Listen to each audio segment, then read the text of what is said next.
അധ്യായം 6. നിഷ്കളങ്കമായ പുഞ്ചിരി നിങ്ങൾ ആഗ്രഹിക്കുന്നുണ്ടോ?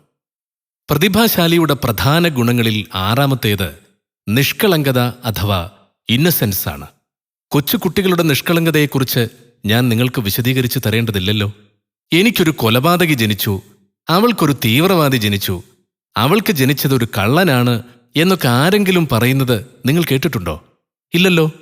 എന്നാൽ ഈ പറഞ്ഞ വിഭാഗക്കാരൊക്കെ ഏതൊക്കെയോ മാതാപിതാക്കൾക്ക് ജനിച്ചവർ തന്നെയല്ലേ?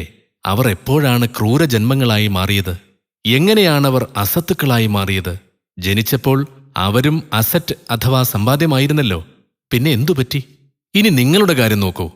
ചെറുപ്പത്തിലുണ്ടായ ആ നിഷ്കളങ്കത ഇപ്പോൾ നിങ്ങൾക്കുണ്ടോ? ഭാര്യയോടും മക്കളോടും കൂട്ടുകാരോടും ബന്ധുക്കളോടുമൊക്കെ ഇടപഴകുമ്പോൾ നിഷ്കളങ്കമായി ഇടപഴകാൻ നിങ്ങൾക്ക് സാധിക്കാറുണ്ടോ? നിങ്ങളുടെ യഥാർത്ഥ മുഖം തന്നെയാണോ അവരുടെ മുമ്പിൽ നിങ്ങൾ പ്രദർശിപ്പിക്കാറുള്ളത്? അതല്ല, മുഖംമൂടി അണിഞ്ഞ നിങ്ങളാണോ അവരുടെ മുമ്പിൽ പ്രത്യക്ഷപ്പെടുന്നത്? മുകളിൽ പറഞ്ഞ നിങ്ങളുടെ മിത്രങ്ങളെയും മറ്റും കണ്ടുമുട്ടുമ്പോൾ നിങ്ങൾക്കൊരു കൊച്ചുകുട്ടിയുടെ നിഷ്കളങ്കതയോടെ പുഞ്ചിരിക്കാൻ സാധിക്കാറുണ്ടോ? ചെറുപ്പത്തിൽ നിങ്ങളും അങ്ങനെ ചിരിച്ച ആൾ തന്നെയായിരുന്നില്ലേ? ഹൃദയംഗമമായ ആ പുഞ്ചിരി എങ്ങോട്ട് മാറിമറഞ്ഞു? സ്നേഹത്തോടെയുള്ള ആ നോട്ടം എങ്ങനെ ഇല്ലാതായി? ഈ രീതിയിൽ നിഷ്കളങ്കമായി പുഞ്ചിരിച്ച കാലഘട്ടത്തിൽ അതിരുകളില്ലാത്ത ആനന്ദം നിങ്ങളുടെ അകത്ത് അനുഭവപ്പെട്ടിരുന്നില്ലേ? കൊച്ചുകുട്ടിയായ നിങ്ങളുടെ പുഞ്ചിരി പലരും അന്ന് ആഗ്രഹിച്ചിരുന്നില്ലേ?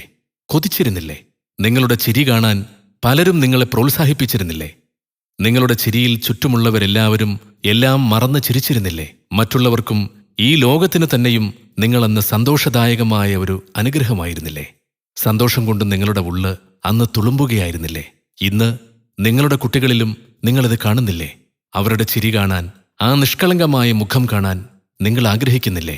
എല്ലാം ശരിയാണ്. എന്നാൽ ഇപ്പോഴത്തെ നിങ്ങളുടെ അവസ്ഥ എന്താണ്? ഗൗരവഭാവം വെടിയാൻ നിങ്ങൾക്ക് സാധിക്കുന്നുണ്ടോ? നിഷ്കളങ്കത എന്ന ആ സഹജഭാവം ഇപ്പോഴും നിങ്ങളിൽ, നിങ്ങളുടെ പെരുമാറ്റത്തിലുണ്ടോ? അകത്ത് അതുണ്ട്. അത് നിങ്ങൾ കണ്ടെത്തുന്നില്ല എങ്കിൽ നിങ്ങൾക്ക് ചുറ്റുമുള്ളവർ നിങ്ങളിൽ കാണുന്നത് ഗൗരവഭാവമായിരിക്കും.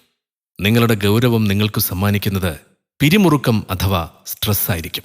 നിങ്ങളുമായി ബന്ധപ്പെടുന്നവർക്കൊക്കെ ഈ പിരിമുറുക്കം നിങ്ങളിൽ അനുഭവപ്പെടുകയും ചെയ്യും. വലിഞ്ഞു മുറുകിയ നിങ്ങളുടെ മുഖം അവരിൽ സൃഷ്ടിക്കുന്നത് അസന്തുഷ്ടി മാത്രമായിരിക്കും.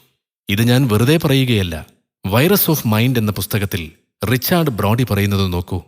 ചിന്ത, വിശ്വാസം, മനോഭാവം മുതലായവ നിങ്ങളുടെ മനസ്സിൽ നിന്ന് മറ്റൊരാളിലേക്കും മറ്റൊരാളുടെ മനസ്സിൽ നിന്ന് നിങ്ങളിലേക്കും വ്യാപിക്കുന്നു. ആലോചിച്ചു നോക്കൂ.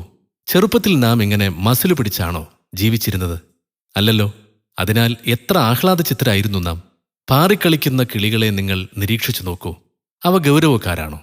നക്ഷത്രങ്ങൾ, സൂര്യൻ, ചന്ദ്രൻ, അങ്ങനെ എല്ലാറ്റിനെയും നിരീക്ഷിച്ചു നോക്കൂ. തീർത്തും ലാളിത്യമല്ലേ അവയിൽ നാം കാണുന്നത്?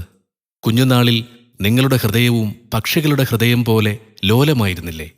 ഈ ലാളിത്യവും നിഷ്കളങ്കതയും ഇപ്പോഴും അതിൻ്റെ പൂർണ്ണ രൂപത്തിൽ അകത്തുണ്ട്. പുറത്തു വരുന്നില്ല എന്നു മാത്രമേയുള്ളൂ. പക്ഷേ അവയെ പുറത്തു കൊണ്ടുവന്നേ പറ്റൂ.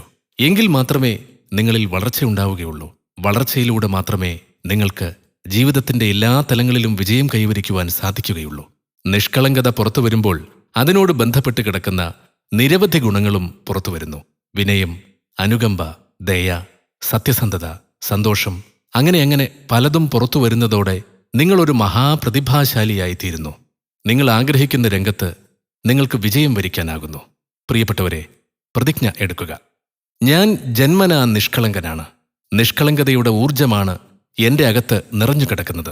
എന്നിലേക്ക് നല്ലതിനെ മാത്രം ആകർഷിക്കുന്ന നിഷ്കളങ്കതയാകുന്ന കാന്തികതയെ എപ്പോഴും ഞാൻ ഉപയോഗിക്കും. എങ്കിൽ വരൂ നിങ്ങൾ എൻ്റെ കൂടെ. പ്രതിഭയായി തീരുന്നതിനുള്ള അടിസ്ഥാനപരമായ ഗുണങ്ങളിലെ ഏഴാമത്തതിനെ കൂടി നമുക്ക് മനസ്സിലാക്കാം. അതും നിങ്ങൾക്കുള്ളിൽ ചെറുപ്പത്തിലേ ഉള്ളത് തന്നെയാണ്. നോക്കാം നമുക്ക്.